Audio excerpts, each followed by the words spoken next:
After over 2 months of occupying College Green Park, Occupy Iowa City protesters brought their concerns to the UI campus. The protesters encouraged all students to walk out of their classes at 11:30 a.m. to gather outside the Old Capitol in the Pentecrest. Students, professors, and local residents shared their concerns regarding the country's economic troubles and how they impact the university and their students. Personal reason for being here is to educate the public, because the public has to realize democracy only comes from the people. No government can provide democracy. And people are so complacent these days that only 15% of the people vote regularly. So what we need to do is get people to wake up, understand what's going on, and participate. And that's what this is all about. We're here to show the public that we're not going to stand for this anymore. Cardboard signs and banners were present and even made to display opinions.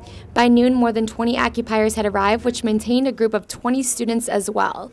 Student loans, debt, tuition hikes, and declining state funds for higher education were some of the topics discussed by professors.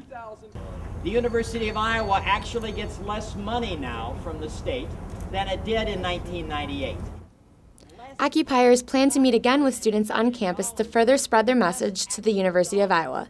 Shannon Klein, Daily Iowan TV.